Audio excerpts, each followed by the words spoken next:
Hello everybody, what's up? Welcome back to my channel. Today we are going to be doing a full face full of iconic products from a bunch of different brands. I really wanted to do this video because I feel like it can be so overwhelming with all of the new things that are constantly being released, and it's easy to forget about those key iconic products that a lot of us may already have in our collection, and just those products that have been around for a really, really long time. I even feel like this could be a really cool series that I can do where I just continue to try different iconic products, because obviously there are more than one in every category and every brand, and I think they're totally worth highlighting. So definitely let me know in the comments if you think I should do that, and also let me know your thoughts on all the products that I'll be featuring today. So I hope you guys are gonna enjoy today's video. Hit the thumbs up button if you do, and subscribe if you wanna join the fam. And so without further ado, let's get into today's video. So I already moisturized my face. I used my Youth to People Adaptogen Soothe and Hydrate Activated Mist along with my, still don't know how to say this, Omnivorska.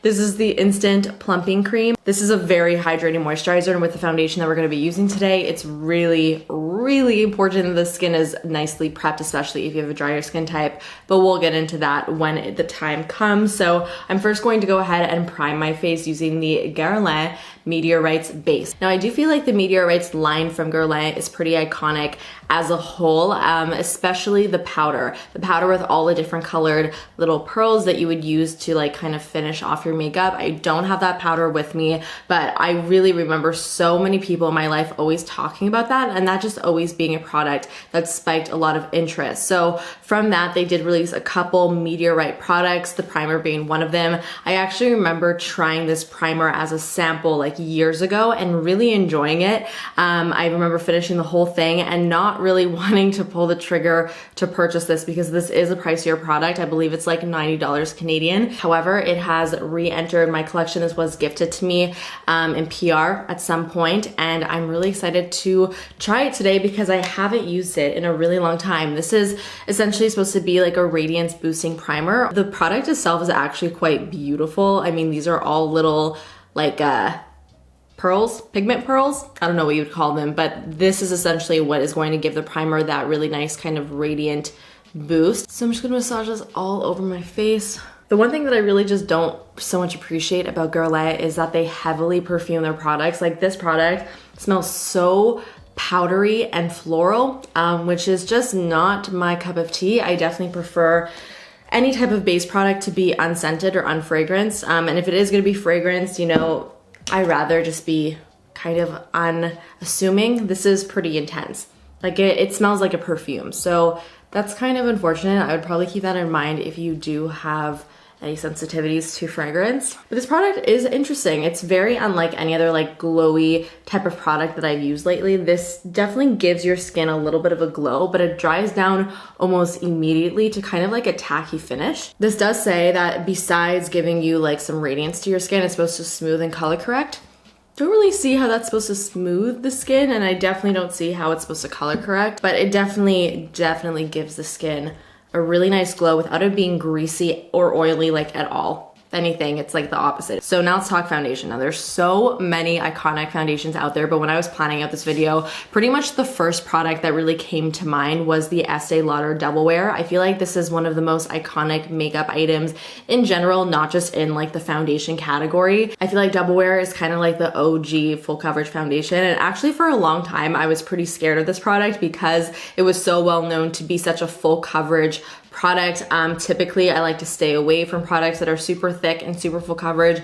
I never find they really work for my skin type, but this is actually a product that I find does work for my skin type as long as I apply it in the right way, and then I do get a really gorgeous, flawless finish. This is also a foundation that lasts so well. So this is something that I actually do like to mix in sometimes with my more like luminous, glowy, light coverage foundations. If I kind of want to bump up the coverage and even to bump up the longevity in those types of foundations, then I actually find it works really well. So I feel like I use this more almost as a mixer than by itself, but today we are going to be using it totally by itself. Today I have the shade 1W2.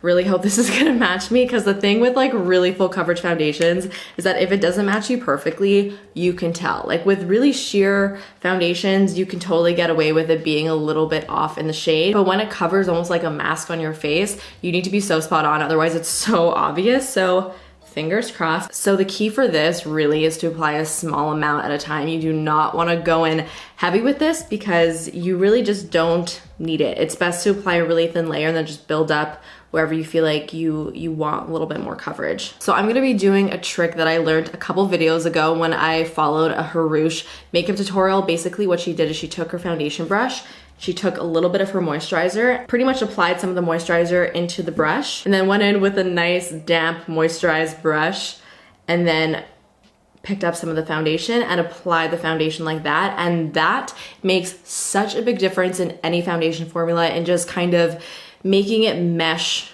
beautifully with the skin. I'm just gonna start to feather it on. I picked up such a small amount and you could see already how much of the product I'm able to kind of spread out throughout my face. Again, just shows you don't need a lot to get pretty solid impact.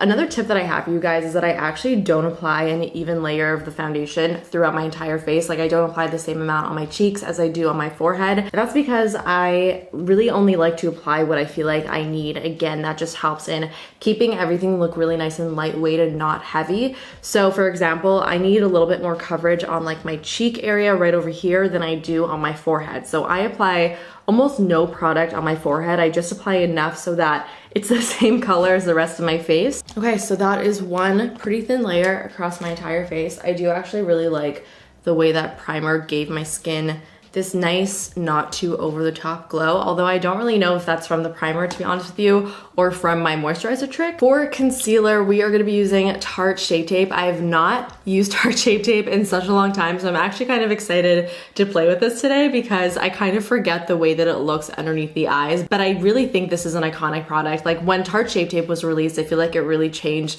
the concealer game. I do feel like the Shape Tape kind of started to steer concealers in a more full coverage direction after its release, and people went really crazy over it. For me personally, like I said, I haven't used Shape Tape in what feels like a really long time. It's kind of just been sitting in the back of my makeup drawer. I personally do tend to prefer a lighter coverage, more lightweight concealer consistency, especially for underneath my eyes. I just feel like it's the most flattering, especially for day to day. But when I go out, when I want to do more of like a full glam look, I'm all about a full coverage concealer, and I just haven't been drawn to this one in a long time. So like I said, I'm excited to try it out today. And this is gonna pair well also with the Estee Lauder foundation because I always do like to pair a full coverage concealer with a full coverage foundation just to kind of match the coverage throughout the face. So I am using the shade Light Neutral. I'm just gonna put like 2-3 dots. This does actually set pretty quickly. I totally forgot about that. And it's already a little bit difficult to blend.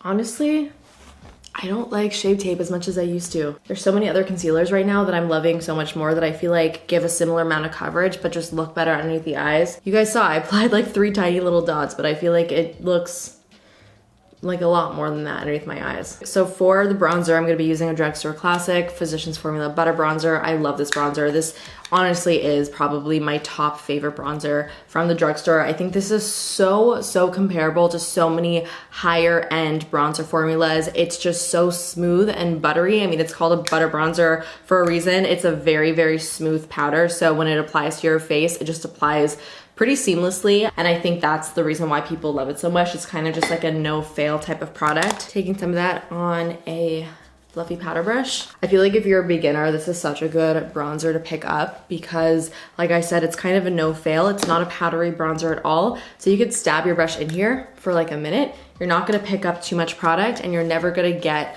like a bronzer patch on your face. If you're just starting off with makeup, and you kind of just want something that you know is just gonna look good and always gonna look blended, this is a really great product. So for blush, the obvious blush to go towards. I mean, say it with me, everybody, NARS Orgasm. Obviously, that's such an iconic blush, but because it's just so obvious, we've all seen what NARS Orgasm looks like time and time again, I kind of wanted to find another iconic blush. Then I remembered that Dior recently repackaged and relaunched the Rosy Glow blush, and it may not be the most well-known product from the brand, but I do still think it's iconic because it's been around for so long, and it's also a product that I feel like I've always been very intrigued by. I've always heard people talk about it, and that's because this is supposed to be a universal blush. So it actually says in the product description that it's infused with color reviver technology, and this innovative blush reacts to your skin's moisture level upon application to deliver a customized rosy effect. So essentially this color is going to look different on everybody, which is kind of cool. So I did want to try it out today because I've actually never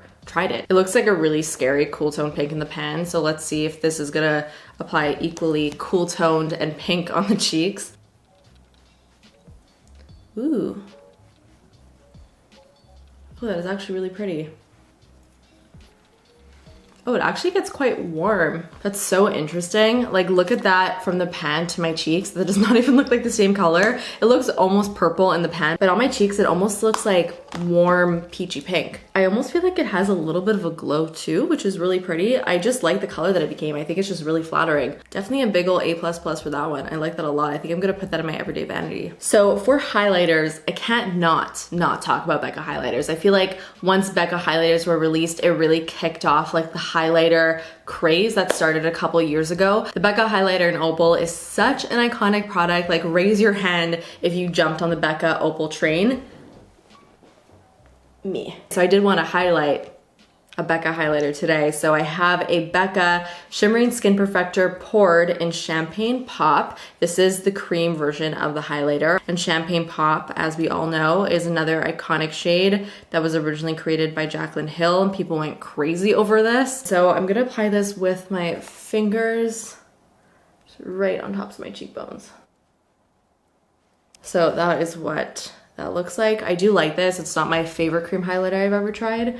I just feel like the texture is not my total favorite. It's a little bit dry for me, especially for a cream, which could be good especially if you have an oilier skin type and you do want to use a cream highlighter. Using like a drier consistency will stop it from like slipping and sliding. But for me personally, because I do have a drier skin type, I do prefer a cream highlighter that is a little bit more emollient and glossy in texture. Okay, so now that all the base products are down, I'm going to spray my face with another iconic product, the Urban Decay All Nighter Setting Spray. This is still one of my favorite long-lasting setting sprays. I use this every single time I go out at night to lock my makeup in.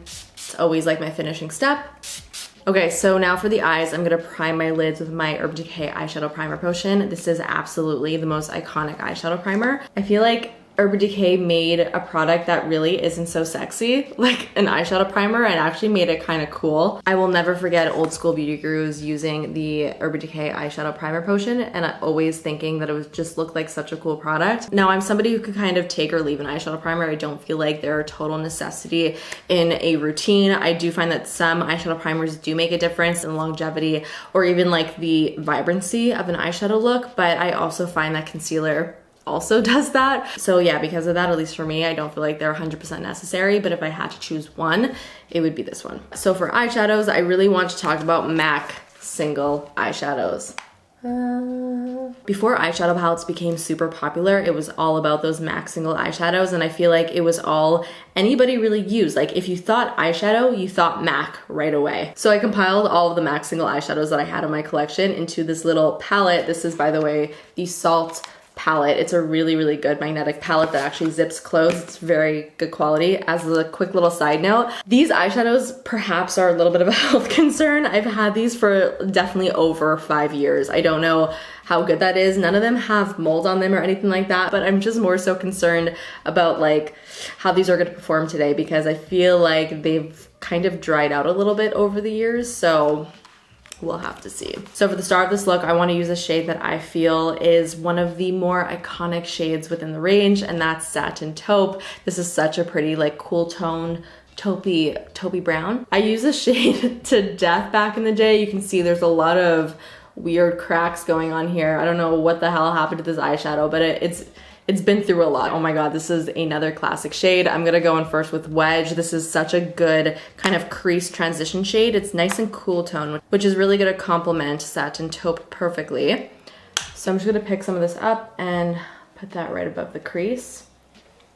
I would love to know if you guys still buy single eyeshadows, especially with the abundance of palettes that are out there. Like, do you still find it necessary to pick up single eyeshadows? What's your preference? Do you prefer to have a palette that's already made for you, or do you prefer to build your own palette with single eyeshadows? So now I'm gonna go into the shade Espresso. This is another kind of like cool tone matte brown, and I'm gonna put this into my crease, and also on the outer corner of the eye.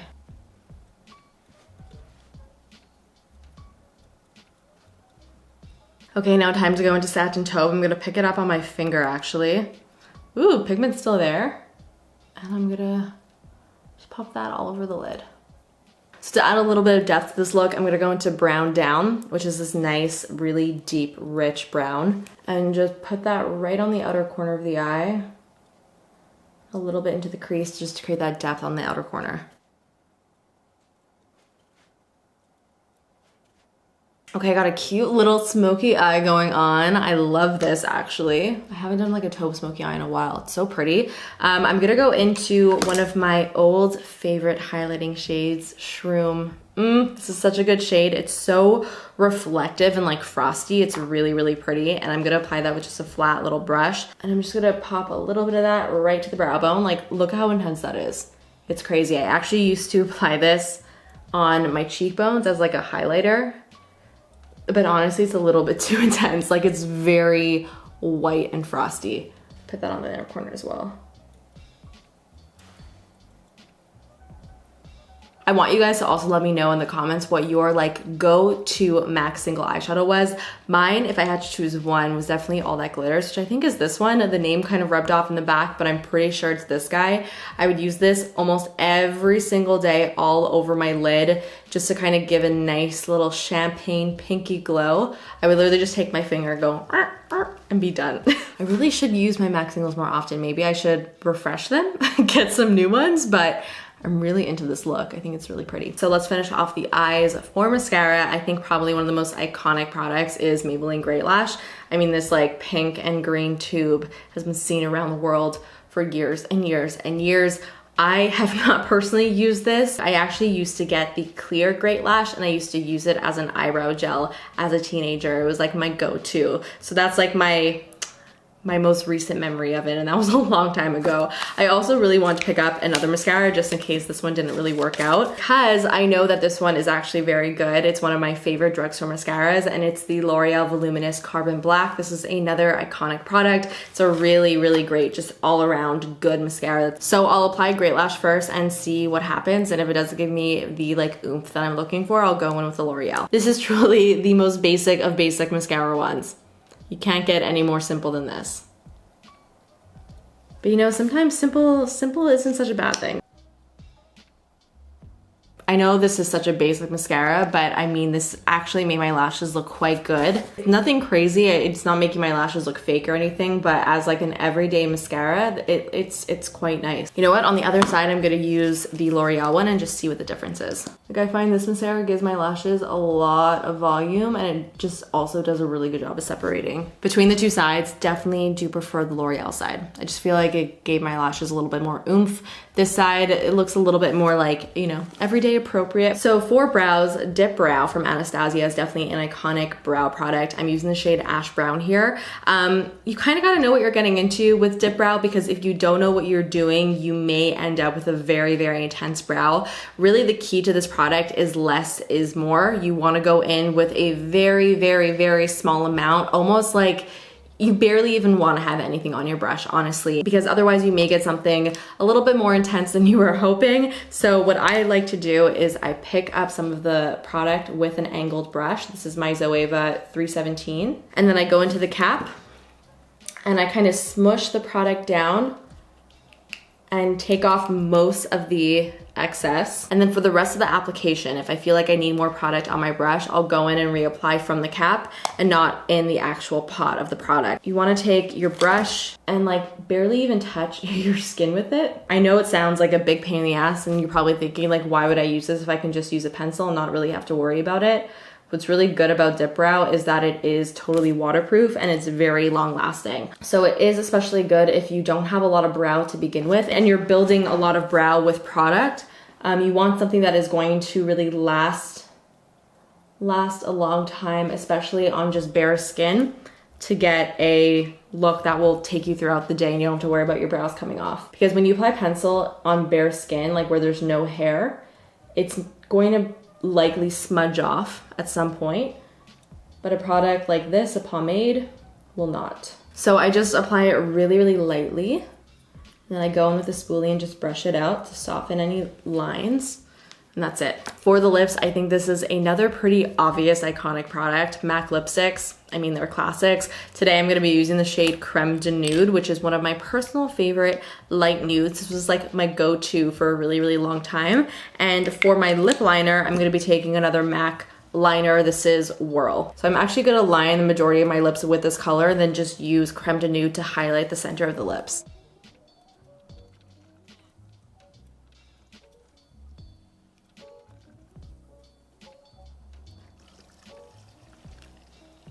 All right guys, and that officially finishes off my entire face full of iconic makeup products. All right guys, so that is it for today's video. I hope that you enjoyed it. Don't forget to let me know all of your thoughts down below. Let me know your thoughts on the products that I used today and also give me some of your favorite iconic products from whatever brand you can think of. Give this video a big thumbs up and of course subscribe if you're not subscribed already, and I will see you guys in the next one.